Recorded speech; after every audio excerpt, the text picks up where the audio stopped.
Have you ever wondered what the first telephone actually sounded like, or how humans figured out how to send voices through a wire, without electricity as we know it today? Today we're diving into the fascinating and slightly chaotic world of early telephone technology. A story full of brilliant inventors, accidental breakthroughs, and some very weird devices. Before the telephone, long-distance communication meant one thing: the telegraph. Messages were tapped out in Morse code and decoded on the other end. It worked, but it was slow, required trained operators, and definitely wasn't good for gossip. But innovators wondered, what if we could send the human voice itself through wires? Several inventors raced toward the idea. Antonio Meucci built voice-transmitting devices in the 1850s, though funding troubles kept him from fully patenting the idea. Elisha Gray developed a remarkable design using liquid transmitters, but the name most people remember is Alexander Graham Bell, who in 1876 filed the first successful telephone patent. And here's the twist. Bell's early device was basically a wooden box, a diaphragm, and a magnet. This simple combination turned sound waves into tiny electrical variations that traveled down a wire and were converted back into sound at the other end.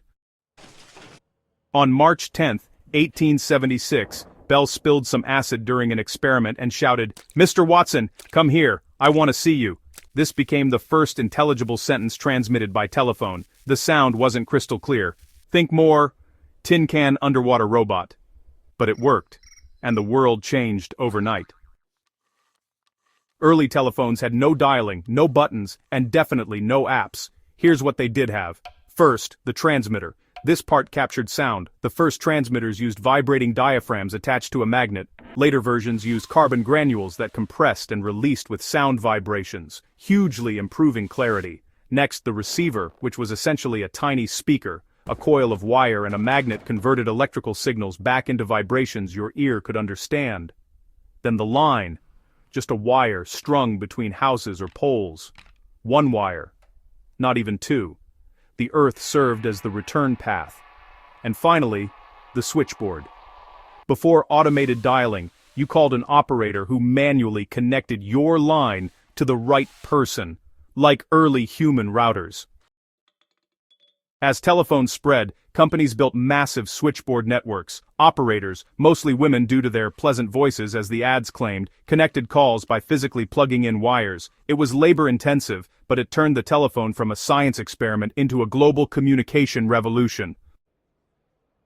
By the early 1900s, telephones were becoming household items. People suddenly had instant communication, faster business transactions, new social connections, and even the first prank calls, because, well, human nature never changes.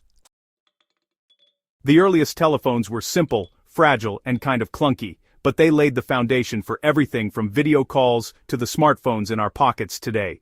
The next time your phone glitches, remember, at least you're not yelling into a wooden box connected by a wire that runs through the dirt.